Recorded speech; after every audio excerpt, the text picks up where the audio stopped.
সেই মামলাতে আজকে 8 জন গ্রেপ্তারকৃতকে হাজির করা হয়েছিল ট্রাইব্যুনালে। এই মামলাতে আমরা দুটো আবেদন দিয়েছিলাম। একটা হচ্ছে চৌধুরী আব্দুল্লাহ মামুন, ফরমার আইজিপি, তাকে আমরা জিজ্ঞাসাবাদ করতে চাই, যেহেতু তার নেতৃত্বে তিনি পুলিশের প্রধান ছিলেন, তার নেতৃত্বে সেই জুলাই আগস্টের সমস্ত হত্যাকাণ্ড, মানবতা বিরোধী অপরাধ সংগঠিত হয়েছিল, এপিসি ব্যবহার করা হয়েছিল, হেলিকপ্টার ব্যবহার করা হয়েছিল, মারণাস্ত্র ব্যবহার করা হয়েছিল। এই বিষয়ে তিনি আগে একটা জবানবন্দি দিয়েছেন। সেই জবানবন্দির সূত্র ধরে আরও অনেক তথ্য, যেগুলোর ব্যাখ্যা তার কাছ থেকে আমাদের দরকার। হেলিকপ্টার অপারেশন কার নির্দেশে হয়েছিল, কারা কারা যাত্রী ছিল, কতগুলো ফ্লাইট পরিচালনা করা হয়েছিল, কী ধরনের অস্ত্র পরিবহন করা হয়েছিল, পুলিশের প্রধান হিসাবে তার এটা জানার কথা। সেই বিষয়ে আমরা তাকে জিজ্ঞাসাবাদ করার জন্য একদিনের সময় চেয়েছি। আগামী 23 জিজ্ঞাসাবাদের জন্য অনুমতি দিয়েছেন একদিনের জন্য। আর ওই একই মামলায় 2 মাসের সময় দিয়েছেন, 28শে এপ্রিল পরবর্তী তারিখ ধার্য করেছেন। এই সময়ের মধ্যে তদন্ত রিপোর্টের ব্যাপারে সময় দিয়েছেন, তদন্ত কাজ পরিচালনার জন্য রিপোর্ট দাখিলের কথা বলেছেন। দ্বিতীয় মামলা ছিল র্যাবের একজন সাবেক company commander, additional SP Mohiuddin Faruki. তার মামলাতে আমরা সময় চেয়েছি 3 মাসের তদন্তের জন্য। 28/5 তারিখে পরবর্তী তারিখ নির্ধারিত হয়েছে। তার বিরুদ্ধে অভিযোগ হচ্ছে তিনি অসংখ্য মানুষকে গুম করার সাথে জড়িত এবং গুমের শিকার ভিকটিমদেরকে তার অফিসে এবং বিভিন্ন আয়নাঘরে, নির্যাতন সেলে অমানবিক নিষ্ঠুরতম পন্থায় নির্যাতন করতেন এবং নির্যাতন করার ব্যাপারে তিনি একজন মাস্টার মাইন্ড, তার একটা স্পেশাল কোয়ালিটি আছে। সেই জন্য তার ব্যাপারে আমরা বলেছি যে এই মামলাগুলো তার নিষ্ঠুরতার সংবাদ প্রচারিত হবার পরে, আয়নাঘরগুলো যখন জাতির সামনে উন্মোচিত হয়েছে প্রধান উপদেষ্টার ভিজিটের পরে, তখন এই ভিকটিমেরা সাহসী হচ্ছেন এবং তারা এক এক করে আমাদের ট্রাইব্যুনালে অভিযোগগুলো নিয়ে আসছেন। সেই অভিযোগগুলোর ভিত্তিতে আমরা তদন্ত কার্য পরিচালনা করছে আমাদের তদন্ত সংস্থা।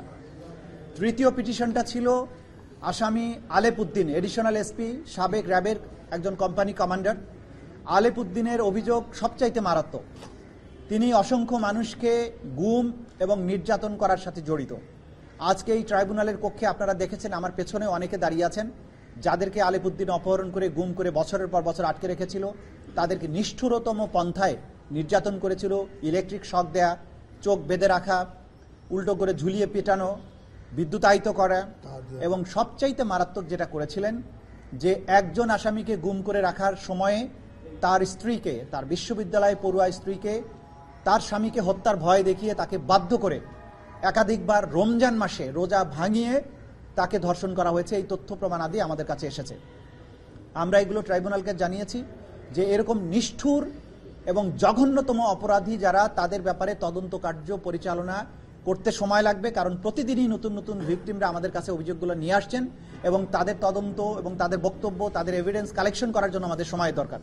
এই সময় শেষ হলে যথাসময়ে তাদের ব্যাপারে তদন্ত রিপোর্ট দাখিল করে তাদের বিরুদ্ধে আনুষ্ঠানিক বিচার প্রক্রিয়া যাতে শুরু করা যায়, সেই ব্যাপারে আমাদের তদন্ত সংস্থা দিনরাত কাজ করছে।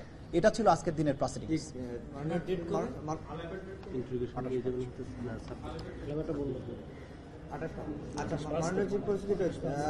চৌধুরী আব্দুল্লাহ মামুনের মোবাইল ফোন এখনো পর্যন্ত জব্দ করা যায় নাই কেন?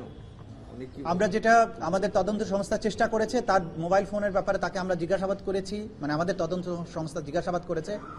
তিনি বলেছেন এই মোবাইল ফোন হারিয়ে গেছে।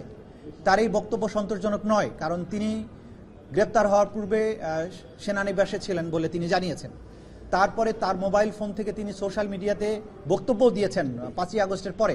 সুতরাং তার এই মোবাইলে গুরুত্বপূর্ণ এভিডেন্স আছে, এটা আমরা আমাদেরকে যে কোনো মূল্যে পেতে হবে।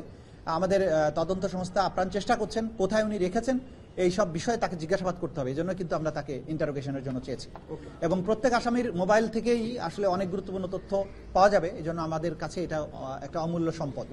আজকে আমরা আরেকটা কথাও আপনাদের মাধ্যমে জাতির কাছে বলবো, যারা এই আসামিদের মাধ্যমে গুমের শিকার হয়েছিলেন, তারা দয়া করে তাদের অভিযোগগুলো আমাদের তদন্ত সংস্থার কাছে অথবা আমাদের আন্তর্জাতিক অপরাধ ট্রাইব্যুনালের প্রসিকিউশনের কাছে নিয়ে আসুন নির্ভয়ে।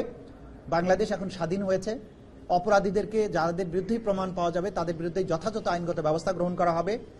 যে কান্নায় তারা বছরের পর বছর গুমরে কেঁদেছেন, তাদের কান্নার দিন অবসান হবে যদি তারা ট্রাইব্যুনালের কাছে এসে তাদের বক্তব্য দেন, বিচারের মুখোমুখি করেন অপরাধীদের। আমরা চাই অপরাধীদের বিচারের মাধ্যমে বাংলাদেশ কলঙ্কমুক্ত হোক, এবং যারা গুমরে গুমরে কেঁদেছেন বছরের পর বছর তাদের কান্নার অবসান হোক।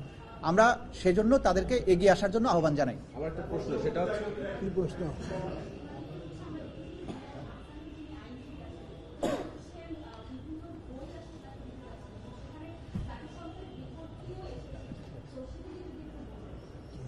দেখুন, এই ট্রাইব্যুনালে নানান ধরনের আইন আছে অ্যাপ্লিকেশন করার জন্য। উনি অ্যাপ্লিকেশন করেছেন যে এটা একটা অবান্তর অ্যাপ্লিকেশন।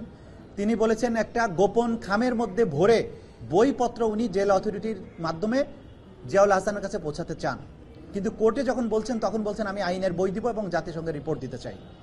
আমরা আদালতে বলেছি যে কোনো কারা কর্তৃপক্ষের কাছে আগে তাকে রিকোয়েস্ট করে বলতে হবে আমি এই জিনিস আসামির কাছে দিতে চাই। যদি কারা কর্তৃপক্ষ সেটা রিফিউজ করে, তাহলে যদি সেই রিফিউজালটা এই মামলার সাথে সংশ্লিষ্ট হয়, যে ডকুমেন্ট দিতে চাচ্ছে সেটা যদি এই মামলার সাথে ট্রাইব্যুনালের মামলার সাথে সংশ্লিষ্ট হয়, তাহলেই কেবল ট্রাইব্যুনালে আবেদন করা উচিত। উনি কারা কর্তৃপক্ষের কাছে কোনো রিটার্ন কিছু দেননি, গোপন খামে অনেক কিছু দিতে চেয়েছেন, সেটা তো কারা কর্তৃপক্ষ দিতে পারে না এবং ট্রাইব্যুনালের কাছে এটা চাইতে পারেন না। এবং আমরা বলেছি যে একজন আসামির ডকুমেন্টস প্রাপ্তির অধিকার সৃষ্টি হয় তদন্ত রিপোর্ট দাখিলের পরে। আমাদের এই ট্রাইব্যুনালের আইন অনুযায়ী যখন তার বিরুদ্ধে ফর্মাল চার্জ দাখিল হবে, তখন প্রসিকিউশনের যে সমস্ত ডকুমেন্ট তার বিরুদ্ধে ব্যবহার করা হবে বলে আমরা মনে করব, সেগুলো সব কিছুর কপি আমরা তাকে দেব। তখন সেই কপিগুলো তাকে সার্ভ করার প্রশ্ন আসবে এবং সেটা যদি না পায় তখন তিনি আবেদন করতে পারেন। এখন আজকে কথা নাই বার্তা নাই, আমি জেল অথরিটিতে আমি এটা দিতে চাই সেটা দিতে চাই, যেগুলো এই মামলার সাথে কোনো সম্পর্ক নাই। এই ধরনের অ্যাপ্লিকেশন দিয়ে তাদের একটা উদ্দেশ্য বোঝা যাচ্ছে, তারা ডেলিবারেটলি এই ট্রাইব্যুনালের মধ্যে একটা সবসময় টেনশন তৈরি করে রাখতে চান, ট্রাইব্যুনালকে নানান কাজে বিজি করে রাখতে চান যাতে মূল বিচার কার্য অগ্রসর হতে না পারে। আমরা ট্রাইব্যুনালকে বলেছি এই জাতীয় ফেলাসাস, অযৌক্তিক, যেগুলো আইনের মধ্যে নাই, এই জাতীয় অ্যাপ্লিকেশন এন্টারটেইন করার কোনো সুযোগ নাই, সেটা আমরা কোর্টের কাছে বলেছি। ওকে।